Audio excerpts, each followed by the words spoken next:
Olá, alunos, tudo bem? Meu nome é Arthur, eu sou professor da disciplina de Matemática do 7º ano e hoje a gente vai estar dando sequência à nossa 15ª aula, a nossa aula de número 15, que é a nossa última aula referente a essa quinzena que a gente está no momento. Já que é a nossa última aula, o que se espera de vocês é que ao fim dessa aula vocês já sejam capazes de responder completamente o bloco de atividades de vocês e o bloco de atividades de monitoramento.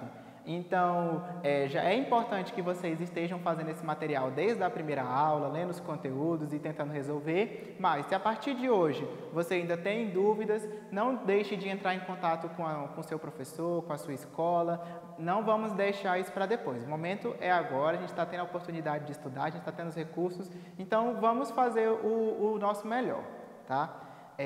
Na aula passada, a gente comentou um pouco sobre as frações decimais. A gente deu um pouquinho já de pincelada sobre o que a gente vai falar hoje, que é a nossa reta numérica. Reta numérica não é um assunto novo para vocês, vocês já conhecem a reta numérica, só que até então a reta numérica estava sendo utilizada para representar números naturais e números inteiros. Como a gente está estudando os números racionais, a gente vai entender nessa aula de hoje como representar os números racionais na nossa reta numérica. Então, pessoal, a gente trabalhou com os números fracionários e a gente vai então agora fazer o contrário. A gente vai partir dos números fracionários e a gente vai passar dos números decimais para os números fracionários, que é o contrário do que a gente fez na aula passada. Então, o que eu vou precisar fazer? Eu vou precisar analisar o meu número decimal para definir qual que vai ser o denominador dessa fração. Porque, lembrando, uma fração, o número de cima é o numerador, o número de baixo, o denominador.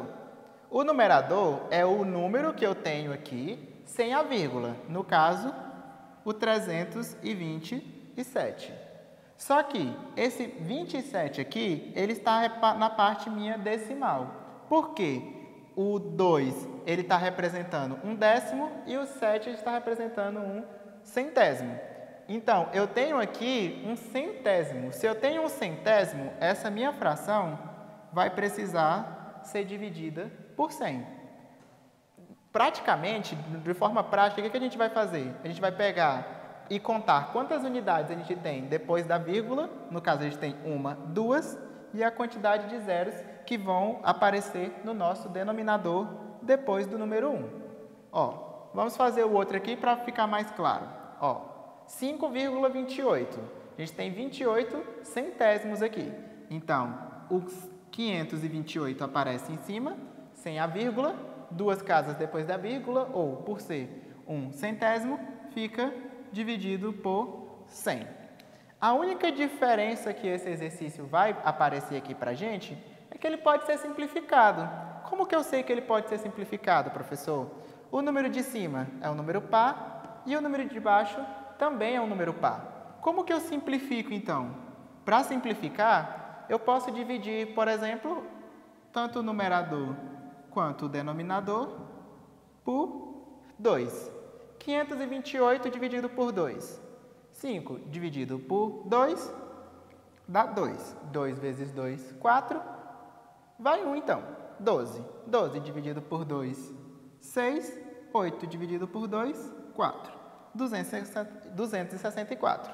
100 dividido por 2, 50. Eu estou fazendo aqui de maneira mental, pessoal, mas se você não consegue fazer essa divisão de maneira mental, você pode pegar um rascunho e fazer essa divisão e confirmar se o resultado vai ficar correto. Essa minha fração aqui é a fração que eu posso chamar de fração reduzida?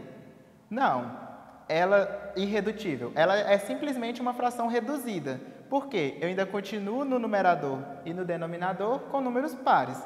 Então, eu posso continuar simplificando. Vou simplificar por quê? Sempre que eu penso que numa fração eu tenho números pares, o primeiro que me vem à cabeça é o 2, porque todo número par é divisível por 2. Então, vamos simplificar por 2 novamente? 264 dividido por 2, 132. 50 dividido por 2, 25. Essa sim, aqui é a nossa fração irredutível. É a simplificação dessa fração mais tanto a fração 528 sobre 100, quanto a fração intermediária 264 sobre 50 e a fração irredutível 132 sobre 25 são representações decimais, são representações fracionárias do número decimal 5,28. Já entrando um pouquinho no nosso assunto que a gente vai comentar sobre a reta numérica, sobre como preencher esse número na reta numérica, nós temos o quê? Que o 3,27 vai estar entre o 3 e o 4, e o 5,28 vai estar entre o 5 e o 6. Então, vamos lá. Aqui eu coloquei 4 números decimais para a gente poder representar esses números na nossa reta numérica. Desenhei aqui a minha reta numérica, ela tem essas duas setas, porque a reta numérica ela é infinita, ela não tem início e não tem fim, por isso a seta. E vamos começar pela letra A. A letra A é o número 1,2. Eu vou analisar o que eu tenho depois da vírgula. Depois da vírgula aqui, eu tenho 1/10. Então, entre o 1, já que esse número está entre 1 e 2, eu vou precisar dividir em 10 partes iguais. Ó, só analisando aqui as minhas alternativas, eu sei que o meu maior número vai ser o 5, né? Já que esse 4,94, ele é menor que 5, já que ele está entre 4 e 5. Então, ao extremo direito, eu vou colocar o número 5. Analisando da mesma forma, o meu menor número vai ser o número menos 3. Então, aqui no canto, no extremo esquerdo, eu vou ter que ter o número menos 4. Porque o menos 3 está entre... Menos 3,25 vai estar entre menos 3 e menos 4. Só para eu definir os meus extremos. Então, vamos lá. Vamos começar de novo pelo número 1,2. O 1,2, a gente vai precisar definir quem para marcar ele. Vai precisar definir o número 1 e vai precisar definir o número 2. Porque, como eu comentei com vocês, 1,2 está entre o número 1 e o número 2. Aqui, eu preciso dividir em partes iguais. Ó, eu tenho a unidade 1 e a unidade 2. Eu preciso de uma unidade menor que a unidade, uma ordem menor que a unidade. Qual ordem foi essa que a gente descobriu? Foi o décimo. Então, ó, eu vou dividir aqui em 10 partes iguais. Ó. Dividir em 10 partes iguais, então esse é o 1,1, 1,2, 1,3, 1,4, assim sucessivamente, até chegar ao 2. Como o meu número era 1,2, vou fazer maior aqui só para a gente ver. Esse aqui, então, é o meu 1,2. Marquei, então, o meu primeiro número.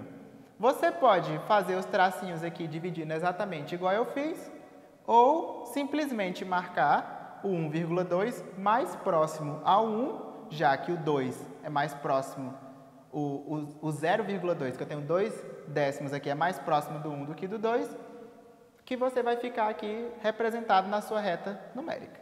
Então, beleza. Fizemos o primeiro. Vamos para o nosso segundo. Menos 3,25. O 25 aqui, eu já tenho o quê agora? Eu tenho 2 décimos e 5 centésimos.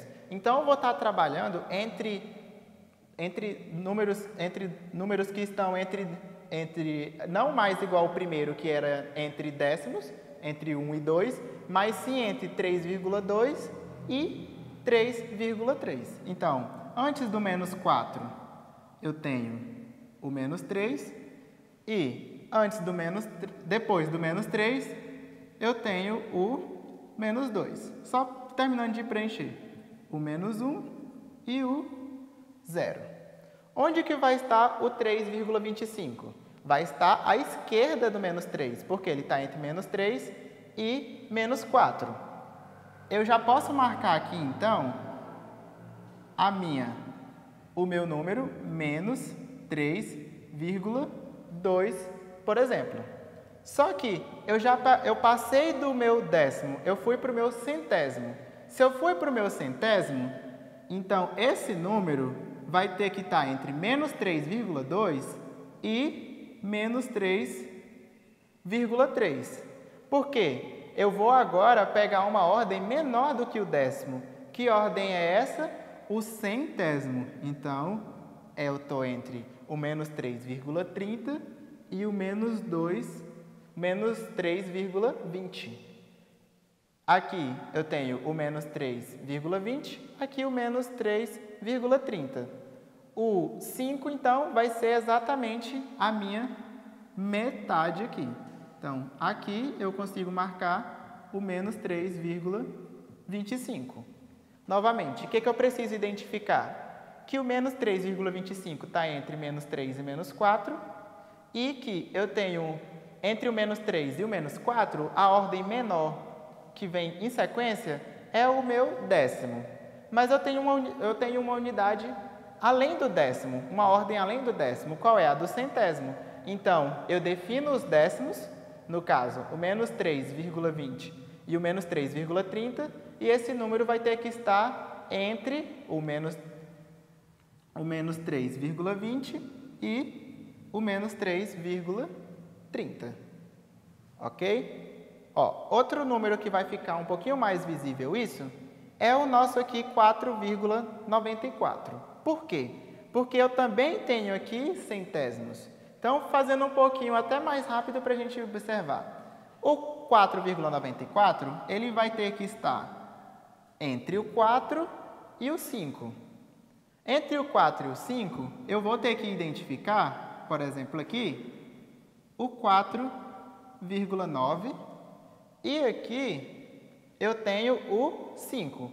Entre o 4,9 e o 5, se eu estiver analisando só os números decimais, só o décimo, eu não teria nenhum número.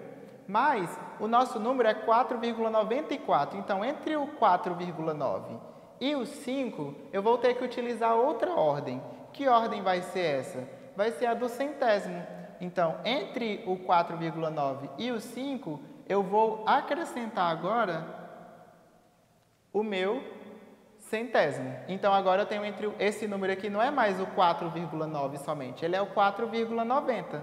E depois do 4,90, eu tenho o 4,94. Então, eu preciso identificar onde que está o 4, onde que está o 5 e que esse número está intermediário a ele. Agora, a gente vai para a letra D aqui, que é um pouquinho até mais simples, ó. É simplesmente menos 1,5. Menos 1 vai estar entre menos 2 e menos 1, o menos 1,5. Como eu só tenho décimo aqui, o décimo é 5, então é simplesmente a metade aqui entre o menos 2 e o menos 1. O mais importante aqui, pessoal, é a gente identificar entre quais números vão estar. Eu identifiquei, por exemplo, o 1,2, ele vai ter que estar entre o 1 e o 2. O menos 3,25, ele vai ter que estar entre o menos 3,20 e o menos 3,30. O 4,94, entre o 4,90 e o 5. E o menos 1,5, entre o menos 1 e o menos 2. Identifiquei esse intervalo, eu posso marcar dentro desse intervalo que a minha representação vai estar correta. Então, essa foi a nossa aula de hoje. A gente viu, então, como a gente pode estar representando os nossos números decimais na reta numérica. Caso apareça para vocês, por exemplo, um número fracionário para representar na reta numérica, uma alternativa que vocês podem resolver, porque a gente já viu como representar um número fracionário na forma decimal, então eu posso simplesmente pegar essa minha fração e representar ela da maneira decimal para poder preencher aqui na minha reta numérica. Demais, é isso. Não se esqueçam de que a gente está vivendo um momento difícil, que essa é a nossa forma de continuar estudando, de continuar desenvolvendo. Então, qualquer dúvida, qualquer dificuldade, procure a sua escola, procure os seus professores, não deixe esse conteúdo para depois. Agora é a oportunidade que a gente está tendo de aprender um pouco mais e de uma forma diferente. Um abraço do professor Arthur, até a próxima.